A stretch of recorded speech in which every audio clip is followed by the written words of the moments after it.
अरे फूलन को वह जबरन ले गया, सुनी न उसकी करुण कराह। चंबल घाटी का वह कण कण तड़प उठा सुन सुन के आह। छलनी हुई बीहड़ की छाती, एक अबला जब हुई तबाह।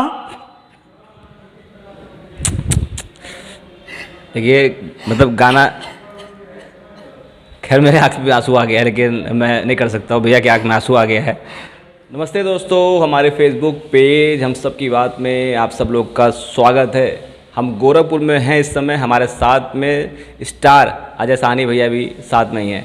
कल देखिए, कल फूलन देवी जी का शहादत दिवस है और पूरे भारत के अंदर ना फूलन देवी जी को बहुत याद करते हैं, उनको चाहते हैं। तो आज हम भी उनको याद करने जा रहे हैं, उनके बारे में जानने जा रहे हैं। तो अजय भैया हमारे साथ, इनसे समझेंगे फूलन देवी जी के बारे में कितना भैया जानते हैं, कितना गीत उनके ऊपर लिखे हुए हैं, क्या क्या चीज़ें की, बहुत सारी बातें करने जा रहे हैं। तो आप भी बने रहिए हमारे साथ लास्ट तक, आपको अच्छा इन्फॉर्मेशन मिलेगा फूलन देवी के बारे में। अजय भैया एक बार फिर हमारे फेसबुक पेज के ऊपर आपका बहुत बहुत स्वागत है। और 25 जुलाई है, पूरे देश के अंदर ना फूलन देवी जी का शहादत दिवस लोग जो है मनाते हैं और उनको याद करते हैं। तो आपके मन में उनके प्रति क्या विचार आता है, बहुत सारी बातें करेंगे। पहले क्या बताइए भैया। बहुत बहुत धन्यवाद आपको, और हम सब की बात के सभी श्रोताओं को, दर्शकों को मैं बहुत सारे धन्यवाद देता हूं कि आप लोग चैनल को देखते हैं और हम सब की बात को सुनते हैं, उस पर विचार करते हैं। खैर, आज का ये दिन और आज का ये जो साक्षात्कार है जोगेंद्र जी, वैसे तो बहुत ज़्यादा कहीं ना कहीं इमोशनल पहलू है ये, मतलब बहुत दुखद पहलू है मेरे जैसे थोड़ा संवेदनशील व्यक्ति के लिए देखा जाए तो। चूँकि फूलन देवी जी एक्चुअल में एक ऐसी महिला थी, एक ऐसी नारी सशक्तिकरण का वो प्रमाण थी कि उन्हें इस देश को इस्तेमाल करना नहीं आया। इस देश के राजनीतिज्ञों को या इस देश के चलाने वाले जो सूरमा हैं, मुखिया हैं, जो लोग भी थे, उन लोगों ने उस महान महिला को, उस विश्व की चौथी क्रांतिकारी महिला को यूं ही जाया कर दिया। आपको बताना चाहूँगा कि उनकी शहादत मतलब जो हुई है उसके बारे में तो खैर आप लोगों से बहुत सारी बातें कहूँगा, लेकिन इतना कहूँगा कि फूलन जी हम सबके बीच में नहीं हैं। कभी सर आपकी मुलाकात उनसे हुई थी? मेरा सौभाग्य ऐसा नहीं था, मैं इतना भाग्यशाली अपने आप को नहीं मानता हूँ। फूलन जी जैसी महान महिला और एक ऐसी इनोसेंट कहूँगा मैं उन्हें, वो बहुत भोली भाली थी। लोग उन्हें खूंखार बनाए हैं, लोगों ने उनकी मानसिकता, उनकी सोच, उनकी छवि को सही मायने में जो लोग समझ पाए, वो लोग उनके संदर्भ में जो लोग किताबें लिखे हैं, जो लोग उनके ऊपर फिल्में बनाए हैं, वही लोग जान पाए।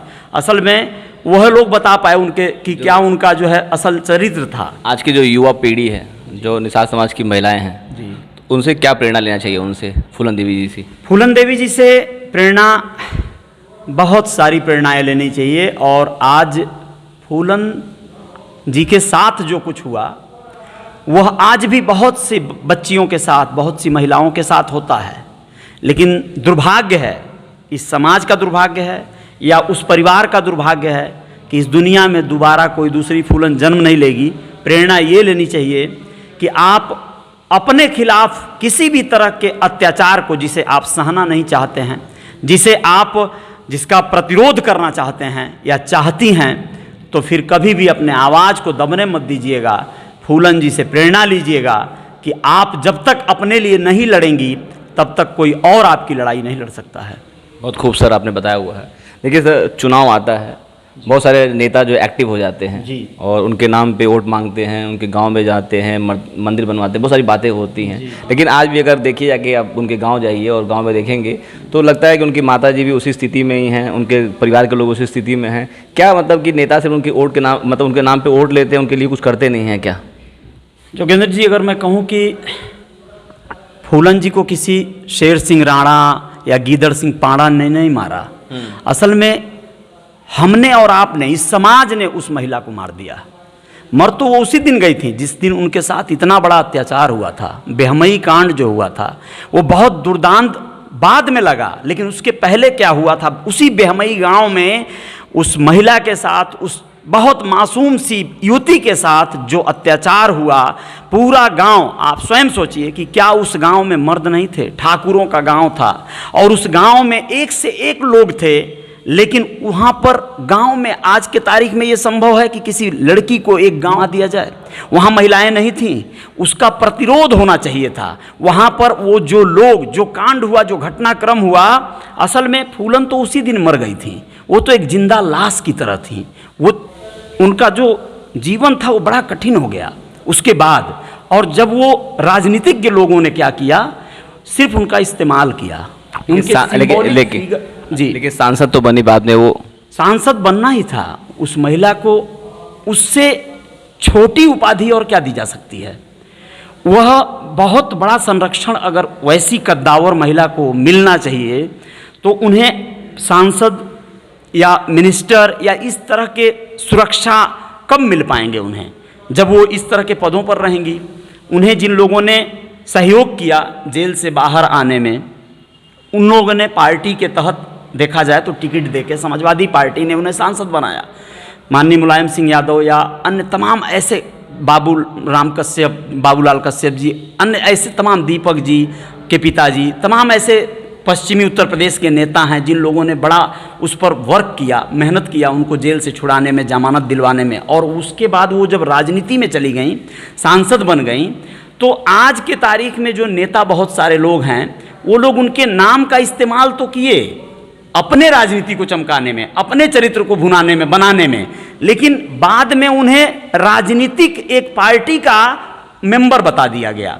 आज वो दुनिया में नहीं हैं, लेकिन दूसरी पार्टी के जो उनके ही समाज के नेता हैं, हमारे समाज के नेता हैं, वो लोग भी उनकी शहादत दिवस नहीं मना सकते, वो लोग उनका गर्व से नाम नहीं ले सकते। यह दुर्भाग्य है हमारे समाज का।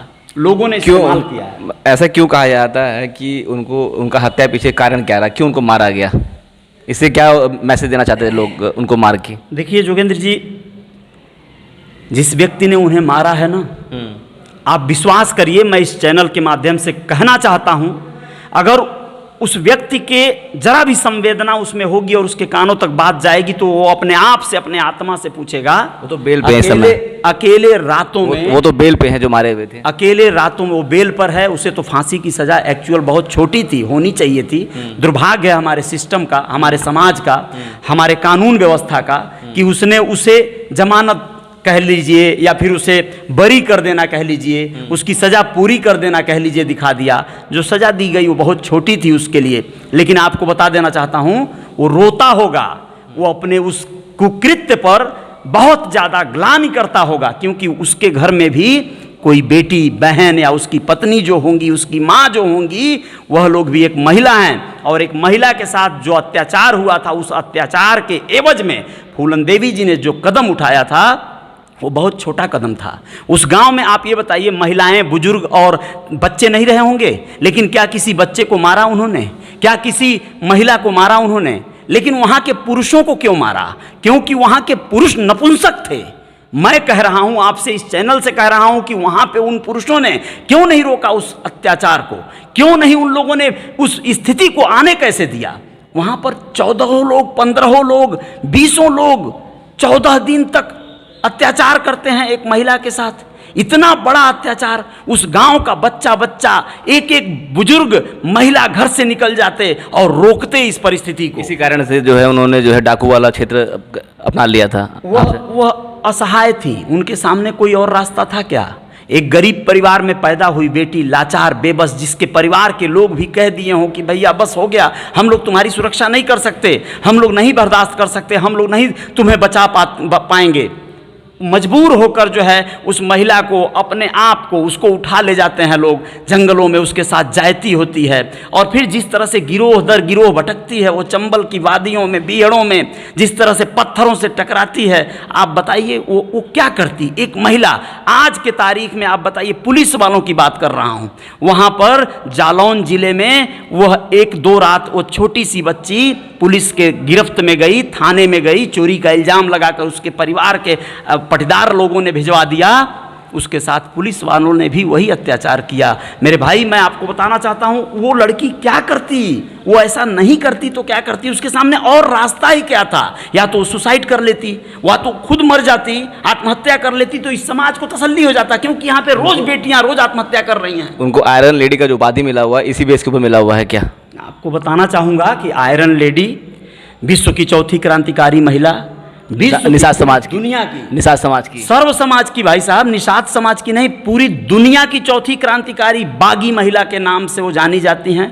बैंडिट क्वीन कहना बहुत मतलब अपने आप में वो महिला अपने आप में एक आइडल हैं, महिलाओं के सम्मान की आइडल। इस देश को चाहिए था कि इस बात को भुनाएं, इस देश की व्यवस्था को, चाहे किसी भी जाति के लोग जो है तानाशाह या नौकरशाह या फिर नेता राजनीतिज्ञ थे, उनको चाहिए था ये बताना कि देखो अगर महिलाओं के साथ अत्याचार तुम लोग करोगे, अत्याचार करने वाला जितना दोषी होता है उतना देखने वाला भी होता है, सहने वाला भी होता है। तो महिलाओं के साथ अगर अभद्रता होगी तो महिलाएं इसी तरह प्रतिरोध करेंगी और उसका साथ देने वाला कोई न कोई, ऐसे विक्रम सिंह मल्लाह और ऐसे तमाम मलखान सिंह डाकू मिल जाएंगे उसे संरक्षण देने वाले, और तुम्हारी पाह लगा देंगे, तबाह कर देंगे तुम्हें। अजय जी, ये तो मैं समझता हूँ, ठीक है, निषाद समाज के लोग उनको बहुत मानते हैं, उनकी पूजा करते एक तरह से जान लेता हूँ, लेकिन अन्य समाज के लोग जो उनको कहते हैं कि डाकू हैं, उस तरीके से जो है मर्डर किया हुआ था, वो सम्मान नहीं पा पाते हैं अन्य समाज के बीच में। ये ऐसा क्यों है? ये उन अन्य समाज के सभी लोगों से मैं विनम्रता से कहना चाहता हूँ, आप स्वयं सोचिए जरा सा,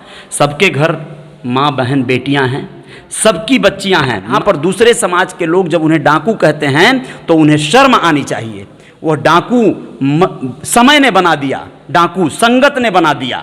आखिर वो किसी, मैं आपको रोक के एक एग्जांपल देना चाहूँगा, मैं किसी पार्टी का नाम ले लूँगा। 2021 के अंदर ना एक पार्टी जो कि बिहार की पार्टी है, वो फूलन देवी जी का मूर्ति स्थापित करना चाहती थी पूरे उत्तर प्रदेश के अंदर बहुत सारे जगहों पर, लेकिन सरकार के द्वारा, प्रशासन के द्वारा मूर्ति को लगाने नहीं गया। इस पर आपका क्या स्टेटमेंट रहेगा? सरकार ने हर समय, सरकार कभी नहीं चाहेगी कि कोई नया चेहरा, कोई नया व्यक्ति उनके सामने एक योद्धा बनकर खड़ा हो जाए। फूलन देवी का मूर्ति लगाना, देवी जी का मूर्ति लगाने से क्या परहेज होना चाहिए था? क्यों मना किया होना चाहिए क्यों था? मना किया गया? सरकार नहीं चाहती है कि इस समाज के लोगों में किसी तरह की जागरूकता आए। फूलन देवी एक आइडल थी, उनकी मूर्ति लगाने से बिल्कुल नहीं रोकना चाहिए था, लेकिन सरकार कभी नहीं चाहेगी कि एक छोटी जाति की बेटी उठकर सामने आए और उसकी मूर्तियां लगे, उसके सामने नतमस्तक सर्व समाज की बेटियां हों। बेटियां दबे जुबान से, हर बेटी से जाकर घर घर इंटरव्यू लिया जा सकता है, पूछा जा सकता है कि फूलन देवी से तुम कितनी प्रेरित हो, वो बेटी यही कहेगी कि फूलन बिल्कुल सही थी। हर समाज की, सिर्फ कुछ एक लोग हैं जो अपने घरों में, जिनके घर में महिलाओं का जुबान नहीं खुलता है, जैसे बेहमई के गांव के महिलाओं की जुबान नहीं खुली ना, महिलाएं चाहती रही होंगी कुछ महिलाएं कि नहीं ये अत्याचार रोक दिया जाए, लेकिन पुरुष अपनी आंखें तरेर कर, अपनी डांट डपट लगाकर उन महिलाओं को दबा देता है। वही वो वर्ग है जो महिलाओं को कुछ नहीं, अपने पैरों की जूती समझता है। वही लोग, वही महिलाएं नहीं बोल पाएंगी फूलन के पक्ष में। बाकी सारी महिलाएं फूलन को अपना आदर्श मानती हैं। सर जी, बहुत सारी इन्फॉर्मेशन आपने दिया हमें, और मुझे क्या, मेरे बहुत सारे व्यूअर जो है वो इन्फॉर्मेशन लिए बहुत खुश होंगे। आप गायक हैं, खैर अब चलिए प्लेटफॉर्म पे आते हैं, गायक आप हैं और आपने बहुत सारे गाने लिखे होंगे बहुत बड़े योद्धाओं के ऊपर, बहुत बहुत लोगों के ऊपर जो है। फूलन देवी जी के ऊपर कोई गाना आप लिखा हुआ है आपने कभी? सर फूलन देवी जी के ऊपर तो मैं गाना लिखते हुए बहुत इमोशनल हो गया था, और मैं उनके ऊपर तो पूरा एक आल्हा प्रसंग लिखा हूँ। मैं तो इतना मतलब विराट रूप दिया हूँ फूलन देवी के आल्हा प्रसंग में। मैं अखिल भारतीय निषाद एकता मंच का धन्यवाद ज्ञापित करना चाहता हूँ। श्री रमाकांत मल्लाह जी जो उसके राष्ट्रीय अध्यक्ष हैं, उनका धन्यवाद देना चाहता हूँ। उन्होंने अपना एक तरह से मार्गदर्शन दिया कि आप फूलन जी पे कुछ बनाएं, कुछ लिखें। तो मैंने प्लेटफार्म पर बैठ कर, मुंबई के मीरा रोड प्लेटफार्म पर रात के 12 बजे अकेले बैठकर जो है उस आल्हा प्रसंग को लिखा है, और वो मेरे दिल की आवाज़ और इस पूरे समाज के दिल और दिमाग की आवाज़ को मैंने उकेरा है पन्नों पर। बहुत दिन हो गए, मैं चूंकि उसे खुद गुनगुनाता और गाता नहीं हूँ, बहुत भावुक हो जाना पड़ता है। इस तरह की सिचुएशन है, चूंकि फूलन जी अब नहीं है ना दुनिया में, और मेरा सौभाग्य नहीं रहा कि मैं उनसे मिल सका। कोई बात नहीं है, वो जीवित हैं किसी न किसी रूप में, वो एक आदर्श बनकर जीवित हैं हम सबके बीच में। बाकी आपको बताएं सर जी, इस मार्मिक कल 25 जुलाई एक मार्मिक दिवस हम लोग के लिए वो तो शोक का दिवस है ये, और उसको जो हम लोग याद करेंगे, और हम चाहेंगे कि इसके माध्यम से आपके जो ये गीत है, मतलब जो भी है ये, इसके माध्यम से जो है हम सारे हिंदुस्तान के जो निषाद समाज के लोग हैं उसको सुने और उसको प्रसन्न होकर उसको मैं कहूँगा कि शुरुआत करिए सर। इसके लिए आप जो थोड़ा सा धन्यवाद, बहुत बिल्कुल मैं सभी लोगों को समर्पित करता हूँ अपनी उन पंक्तियों को, हम सब की बात इस पेज के माध्यम से। और आप लोग बड़े शिद्दत से, बड़े अरमानों से अपने परिवार के साथ अपने बच्चों को जानकारियाँ दीजिए। फूलन कौन थी, क्या थी, उनका जीवन क्या था, कितना जटिल था, लेकिन आपके बच्चों का जीवन वैसा न होने पाए, इसके लिए आप लोग प्रयास हर हाल में करिएगा। एक गरीब पिता, एक बेबस लाचार पिता की व्यथा इस आल्हा प्रसंग में मैं प्रस्तुत करना चाहता हूँ। शुरुआत की सर जी।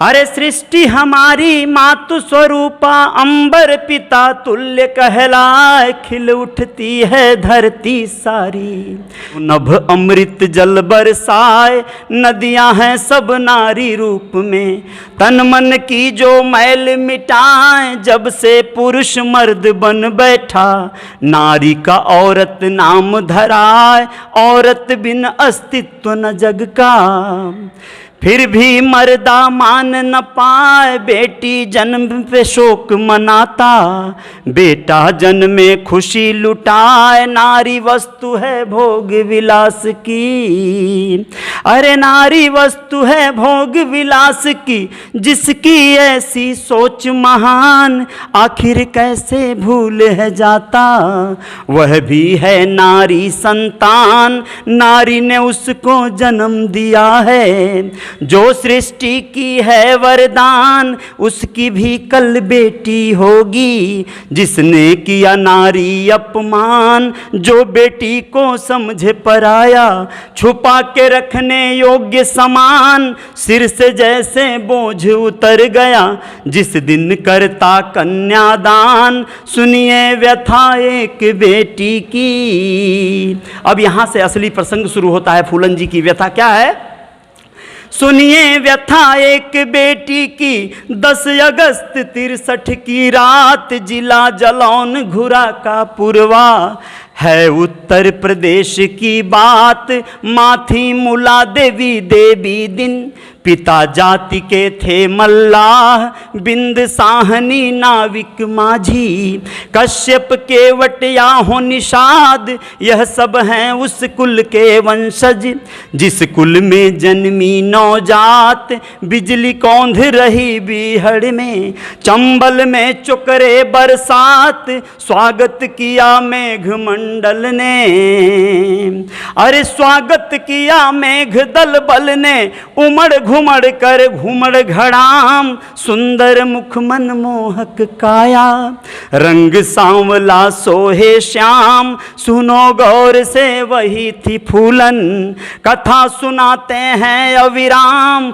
औरत की असमत का जिसने सबको बताया असली दाम, छोटी जाति की होकर जिसने कर दिया इतना बड़का काम, जिन बड़का बाबू साहब को सारे छोटका करें सलाम, उन सबको यह बात अखर गई, अरे उन सबको यह बात अखर गई, छोरी की है कड़क जुबान, हमने इसको तनिक सा छुआ, आता आग बबूला हुई नदान, बिहड़ के बंजर बगिया में फूलन होने लगी सयान, सबकी यातना जो सह जाती वह भी हो जाती गुमनाम, बेटी होने के एवज में उसे दिखाया जिसने शान, उनको यह एहसास हो गया यह न साधारण नारी समान, यह ना किसी से डरने वाली, अरे यह न किसी से डरने वाली, सहेगी ना कोई अत्याचार, ऐसी निडर बेटी उनकी थी जो निर्बल निर्धन लाचार, बचपन में इसलिए ब्याह दिए फूलन गई पिया के द्वार, पुत्तीलाल दुआहपति था। दुआहपति समझते हैं ना, जिसका दोबारा शादी हुआ हो वो पति था। पुत्तीलाल दुआहपति था, मुश्किल से बीते दिन 4, दुगनी तिगुनी उम्र के दंश को झेल सकी नहीं वह सुकुमार, आखिर एक दिन क्रूर पति को चल दी फूलन लाते मार, अब आगे का मरम सुनो जी, सुनाए ना अभी आप, बड़ा मजा आ रहा है। अब आगे का मरम सुनो जी, नैहर में जो सही विषाद, बीहड़ में कुचली गई कैसे, फूलन कैसे हुई बर्बाद, घर का भेदी लंका ढाए। करो कहावत फिर से याद, पितिया ने की थी मुखबिरी। आफत आई आधी रात, डाकू आया बाबू गुर्जर। गिरोह सरगना ठाकुर जात, बोल दिया उस गांव पे धावा। लूट पाट किया और उत्पात, फूलन को वह जबरन ले गया। बता दूं, ये फूलन जी का आला है, ये खुद अजय भैया लिखे हुए हैं और बड़ा मार्मिक है, मतलब दिल दुख जाता है सुन करके। बड़ा अच्छा लग रहा है सुनने की, मतलब कि कोई कहानी दोबारा रिपीट कर रहा है। तो बस जहाँ हम लोग वीडियो रिकॉर्ड कर रहे हैं वहाँ गर्मी ज़्यादा थोड़ा सा है, और ठीक है जी, बड़ा अच्छा लग रहा हम लोग को है, और हमारी जनता और सुनना चाहती है। भैया स्टार्ट करिए। जी जी, धन्यवाद। दोस्तों, यह बहुत ज़्यादा संवेदनशील आल्हा है। यह एक गाथा है, फूलन के उस दर्द की गाथा जो बीहड़ों में दब कर रह गया, और जब वहाँ से निकला तो उसके बाद उस फूलन की आवाज़ को, उनकी बुलंदी को और ज़्यादा ऊंचाइयों तक पहुँचाना था। लेकिन इस समाज ने उस महिला को किस तरह से ख़त्म कर दिया, हम सब के बीच से आज हटा दिया, निकाल दिया, यह बहुत दुखद पहलू है। अरे फूलन को वह जबरन ले गया, सुनी न उसकी करुण कराह। चंबल घाटी का वह कण कण, तड़प उठा सुन सुन के आह। छलनी हुई बीहड़ की छाती, एक अबला जब हुई तबाह। ये मतलब गाना, खैर मेरे आँख में आंसू आ गया है, लेकिन मैं नहीं कर सकता हूँ भैया कि आँख में आंसू आ गया है।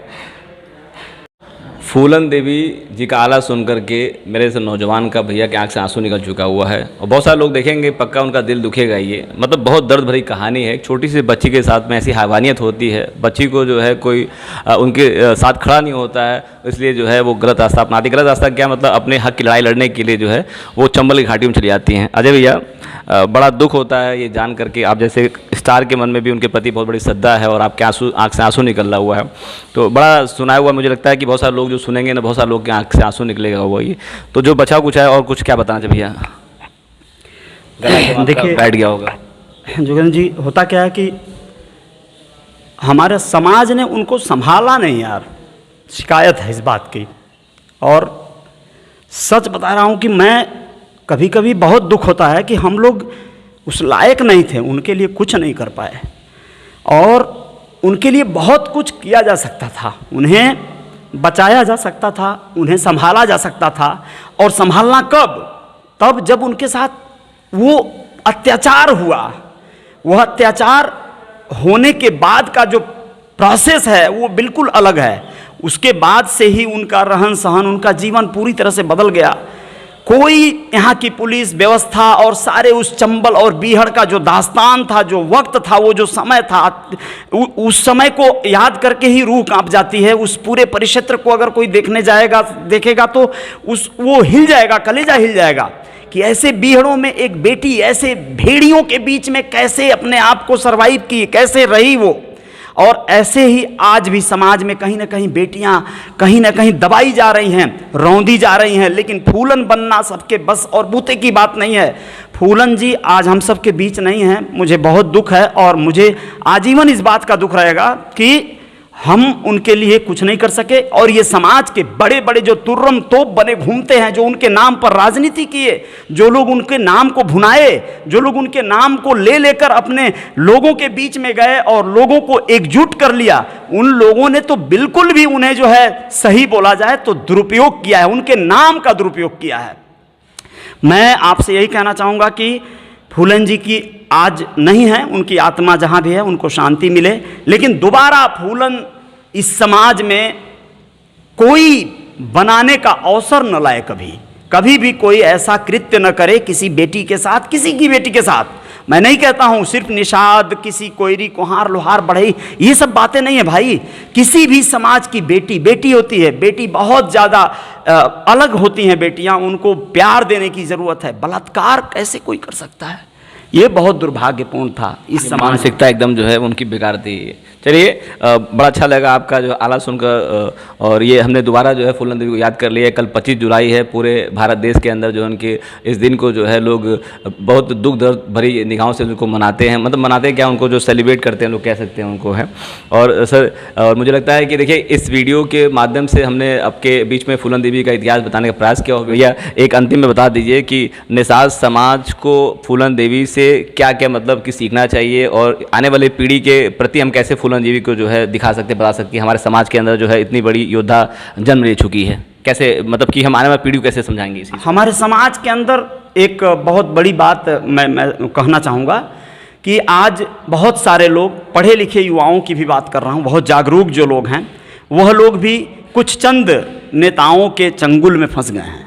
वह लोग जो है समझ नहीं पा रहे हैं कि एक्चुअल में फूलन जी का जो सिद्धांत सा सोच था वो क्या चाहती थी, क्या मिलना चाहिए आपको, कौन सा अधिकार आपको मिलना चाहिए। उन सब विषयों पे अगर कोई जाएगा और उनके अंतर मन की, उनकी आत्मा की आवाज़ को सुनना चाहेगा तो उन विषयों पे फिर से और बात किया जाएगा। लेकिन ज़रूर मैं बताना चाहूँगा, कहना चाहूँगा कि आप सब लोगों को फूलन जी के जो सिद्धांत थे, वह सिद्धांत जो अत्याचार के खिलाफ, अन्याय के खिलाफ, जो कद्दावर महिला एक खड़ी हो गई, आजकल बड़े बड़े मर्द और तुर्रम भी खड़े नहीं हो पाएंगे, जो वो महिला खड़ी हो गई, तो उस तरह से आपको भी खड़े होना है। लेकिन कभी भी किसी पे अत्याचार नहीं करना है, कभी भी किसी के साथ अन्याय नहीं करना है, आपको क्राइम नहीं करना है।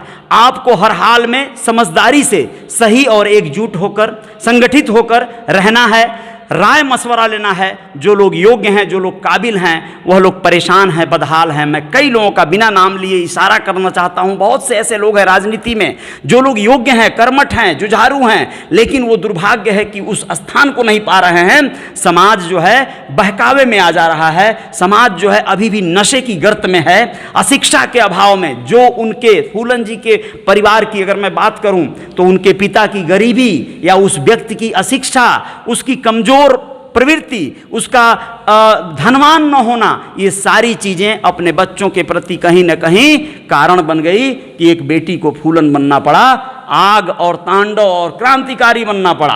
तो आप लोग अपने बच्चों के प्रति, अपने परिवार के प्रति जिम्मेदार रहें। गायक के रूप में आप ये चाहेंगे कि जो फूलन देवी का इतिहास है वो बच्चों को पढ़ाया जाए, मतलब कि शिक्षा के क्षेत्र में इनका जो है आदर्श बना करके उनको प्रस्तुत किया जाए? पहले ही कहा जोगेंद्र जी, फूलन देवी जी के संदर्भ में पूरे देश को जागरूक करने के लिए हर कदम उठाना चाहिए था। शिक्षा के क्षेत्र में सिलेबस में होना चाहिए, पढ़ाई में उनके बारे में स्टोरी होनी चाहिए, उनकी कहानी होनी चाहिए। इससे बच्चों में एक प्रतिरोधक क्षमता आएगी, एक जोरदार जो है कहीं ना कहीं एक लड़ने की एक जुझारूपना आएगा। लेकिन लोग यहाँ पर फुर्सत मिले तब ना उन गाथाओं को पढ़ाते हैं सब, जिसका कोई सरोकार नहीं है एक आम आदमी से। आप सोचिए शिक्षा पद्धति हमारी क्या है। और समाज के बड़े नेता हैं, निषाद समाज के हैं, आज मान लीजिए कि बड़े पद पे बैठे हुए हैं, बड़े जो है मतलब पोजीशन पे हैं अगर है, क्या उनसे अनुरोध करना चाहेंगे वीडियो के माध्यम से कि इसको एक सिलेबस बनाया जाए और निषाद समाज के बीच में, हर समाज के बीच में जो फूलन देवी की स्टोरी पढ़ाया जाए? जब विश्व प्रख्यात अगर आयरन लेडी को कहा जा सकता है और उनका नाम उछल सकता है, तो क्यों ना उनको आप एक रिपोर्टर की हैसियत से भले आप अपने समाज के बड़े नेताओं से ये आह्वान कर लें, लेकिन मैं आपको बताना चाहूंगा कि बड़े नेता कौन हैं और बड़े नेता क्या हैं। चैनल पे नाम वो लोग छोटे मोटे जो है जाके पार्टियों के जो है चंगुल में बैठे हुए नेता लोग हैं। मैं बताऊं आपको, उनके बस की बात नहीं है कि सिलेबस में ला दें। पॉलिटिकल बात नहीं कर रहे सर, मुझे ये दुख है कि मैं आह्वान करूंगा जो लोग सूबे के मुखिया हैं, जो लोग सरकार में हैं, मैं पीएम महोदय से निवेदन करूंगा, मैं यहाँ के मुख्यमंत्री महोदय से निवेदन करूंगा कि वो इस पर जो है कहीं ना कहीं आगे बढ़कर इस समाज को सम्मान दें और फूलन देवी के पूरे दास्तान को जो है सिलेबस में लाया जाए, पढ़ाई में लाया जाए, शिक्षा में लाया जाए, अस्तित्व में लाया जाए। समाज में इससे बहुत बड़ी प्रेरणा जाएगी, बहुत बड़ा जो है मैसेज जाएगा महिलाओं के बीच में, महिलाओं को जाएगा। महिलाएं अपने आप में सुरक्षित, आज जो जगह जगह हर दिन आप उठा के देखिए न्यूज, अखबार, तमाम चीजें, बलात्कार हो रहे हैं, मर्डर हो रहे हैं, महिलाओं को मारा जा रहा है। उन लोगों को मजबूत बनाना है तो फूलन जी की कहानी को लाओ, वो पुरानी कहानियां और गाथाओं को बंद करो भाई। ये जो लोग पुराने दास्तान पढ़ाते हैं ना, इतिहास, राजाओं का इतिहास पढ़ाते हैं लोग। राजा के बारे में क्या बताओगे, वो तो राजा थे भाई, वो तो लड़ना उनका स्वभाव था। लेकिन एक आम महिला, एक गरीब महिला, एक छोटे परिवार की, एक छोटी जाति की महिला जब उठकर लड़ती है अपने अधिकार की लड़ाई, उस बात को जब पढ़ाओगे तब ना ये आम परिवारों के बच्चे जो है जागरूक होंगे। बहुत बहुत धन्यवाद आपका। मुझे लगता है कि इस वीडियो को बहुत सारे लोग शेयर करेंगे और माननीय मुख्यमंत्री तक, माननीय प्रधानमंत्री तक जो वीडियो पहुंचे, फूलन देवी की दास्तान को जो है लोगों को पढ़ाया जाए, सिलेबस में इकट्ठा किया है। देखो दोस्तों, वीडियो बहुत बड़ा बन जाएगा, सब बन जाएगा। तो मैं इसी समय वीडियो आप को अपना कार्य करें, बड़ा और छोटा पब्लिक देख लेगी जो भी है। लेकिन मैं आपसे बताऊंगा कि आप लोग इसे शेयर करें न करें, लेकिन मैं ये जरूर कहूंगा कि हम लोगों को जो कुछ भी पढ़ाया जा रहा है या पढ़ाया जा रहा है सिलेबस में, उसमें ये भी एक जोड़ना होगा या बताना चाहिए। इससे वाकई बहुत बड़ा बदलाव आएगा। इस पर बहुत बड़ी बहस का विषय है ये। जो भी मौका मिलेगा फिर इस पर बात किया जाएगा। बहुत बहुत धन्यवाद। तो वीडियो को लाइक कर दीजिए, कमेंट करिए, वीडियो को शेयर करिए दोस्तों। चलिए आप सब लोग को बहुत बहुत धन्यवाद वीडियो देखने के लिए। आप सब लोग को नमस्ते।